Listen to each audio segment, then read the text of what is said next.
October 12, 1962. The Tonight Show with Johnny Carson. Doris Day was sitting across from America's most popular talk show host, laughing and chatting about her latest film with the radiant smile that had made her beloved by millions, when Carson made an observation that would haunt her for years. "Doris, you always seem so happy and carefree. Is there ever a moment when you're not smiling?" Her response was immediate, cheerful and completely fabricated. "Oh, Johnny, life is just too wonderful to waste time being sad."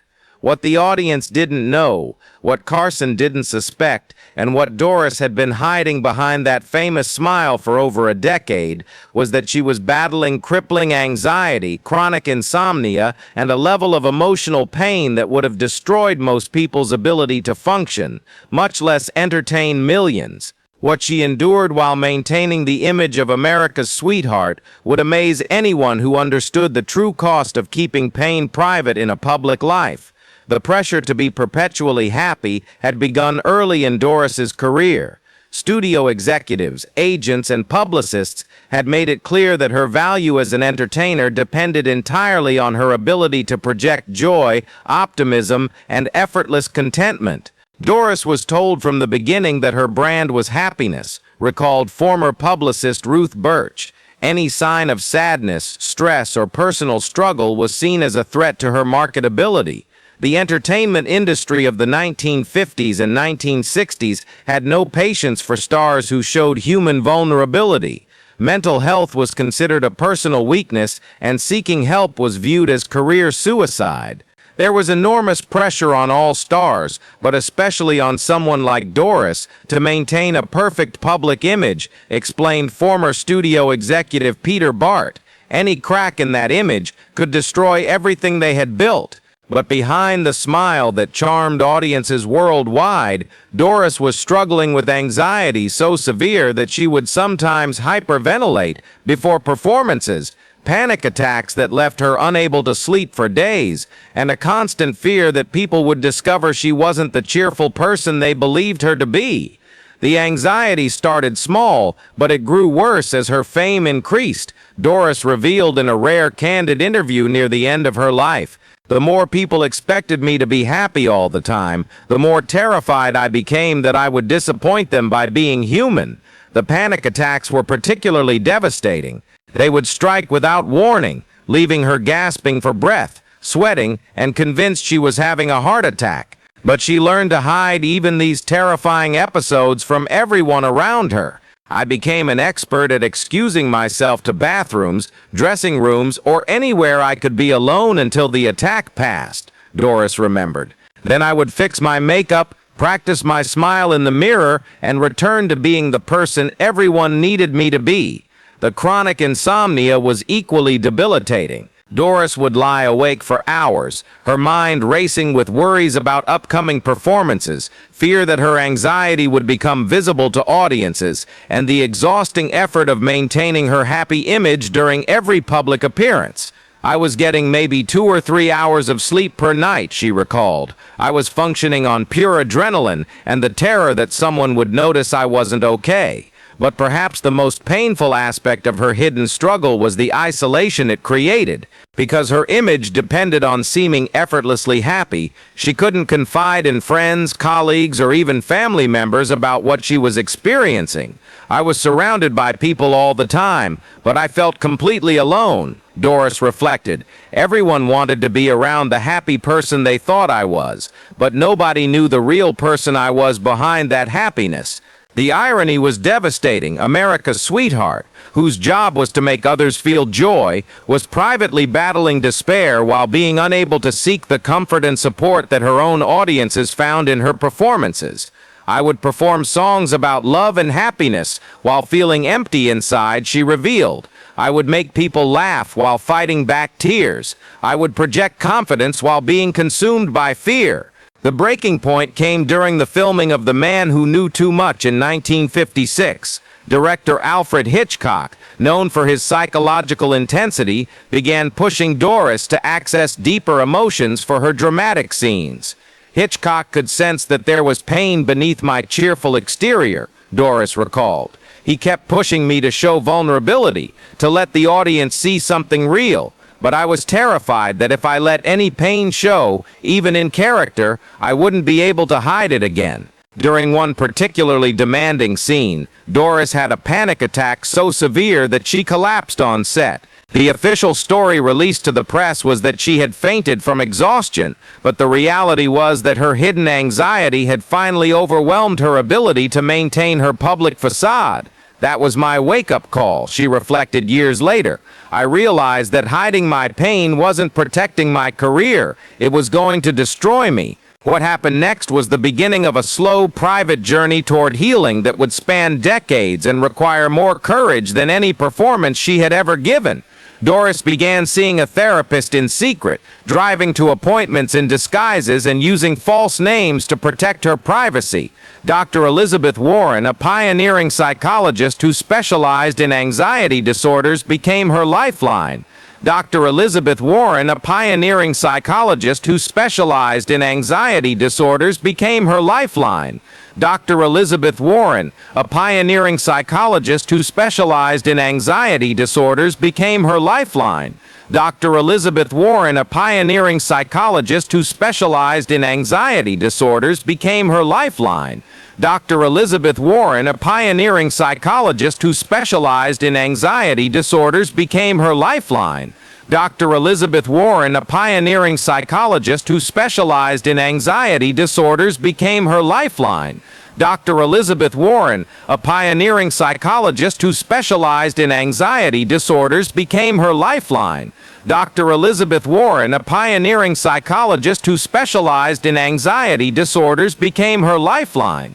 Dr. Elizabeth Warren, a pioneering psychologist who specialized in anxiety disorders, became her lifeline. Dr. Elizabeth Warren. Warren was the first person I told about the panic attacks, the insomnia, the constant fear. Doris remembered. Just saying the words out loud to someone who didn't judge me for having these struggles was the first step toward healing. But therapy was only part of her recovery. Doris also had to learn how to be authentic while maintaining her professional responsibilities, a delicate balance that required redefining what her public image could include.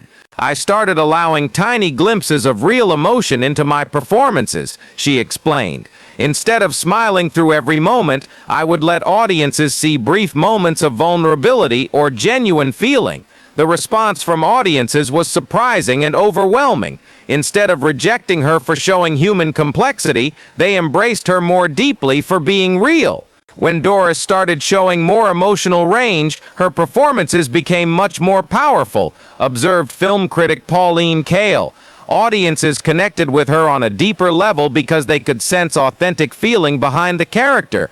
More importantly, Doris began building a support network of trusted friends and colleagues who knew about her struggles and could provide emotional support when she needed it. I learned that hiding my pain wasn't protecting the people around me. It was preventing them from being able to help me, she reflected. Real friends want to support you through difficult times, not just enjoy your good times. The process of healing wasn't quick or easy. There were setbacks, moments when the anxiety returned with full force, and times when the old habit of hiding behind her smile felt safer than being vulnerable. Recovery isn't a straight line, she learned. Some days were better than others, but gradually the good days became more frequent and the bad days became less overwhelming.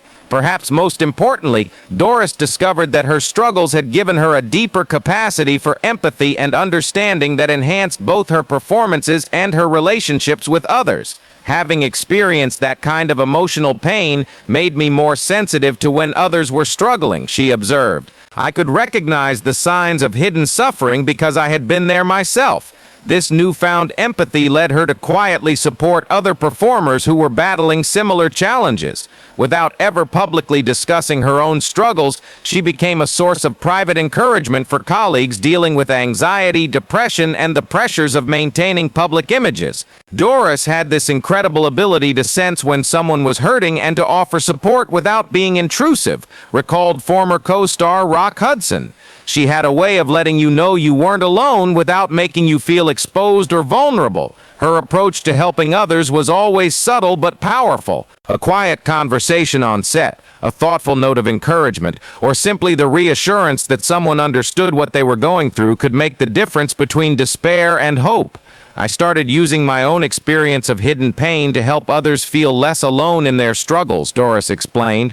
If my suffering could help someone else heal, then it had served a purpose. The transformation in Doris's life and career was gradual but profound. As she learned to integrate her authentic self with her public image, her performances became richer, her relationships became deeper, and her personal happiness became genuine rather than performed. The smile that had been a mask for so many years slowly became real again, she reflected, not because life became perfect, but because I learned that real happiness comes from accepting yourself completely, including your struggles.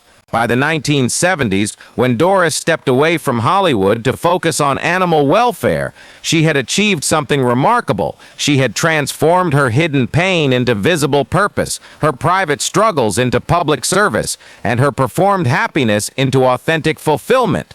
The years I spent hiding my pain taught me the value of authenticity, she reflected in her final interviews.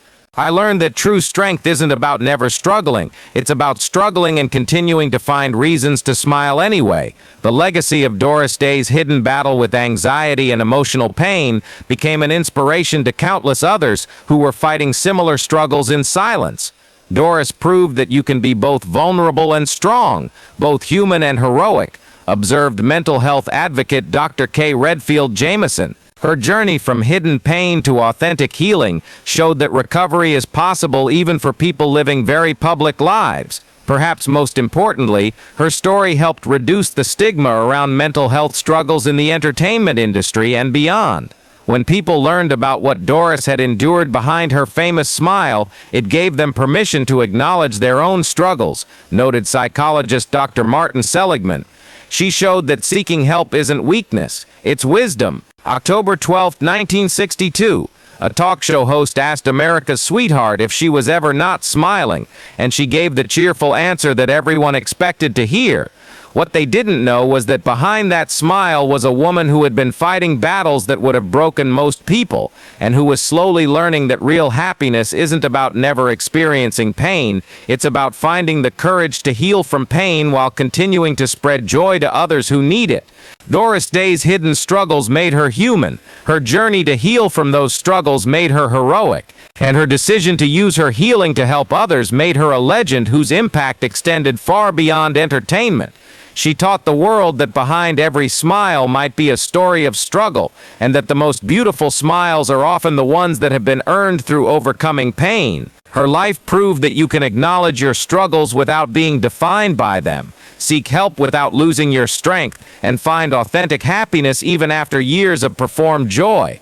The pain she hid made her relatable. The healing she found made her inspiring, and the help she offered others made her legacy more valuable than any performance could ever be. Some smiles are easy because life is easy. Others are hard-won because they come after learning that real joy is worth fighting for, even when the fight happens in private, even when nobody knows you're fighting, and even when the weapon you use to fight is the same smile that everyone thinks comes naturally.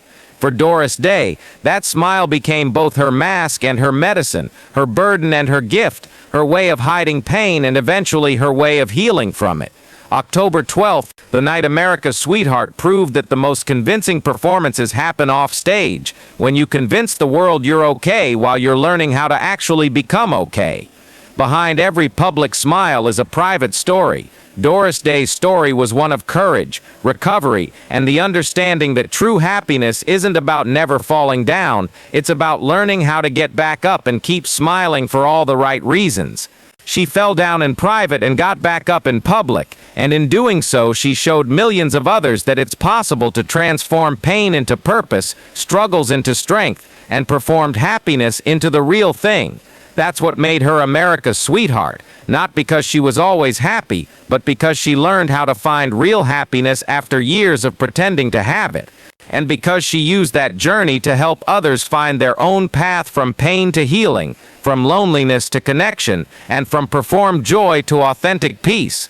The smile that had hidden so much pain became the symbol of hope for everyone who was learning that healing is possible, recovery is real, and happiness can be found even after the darkest struggles, especially after the darkest struggles, because that's when finding the light means the most.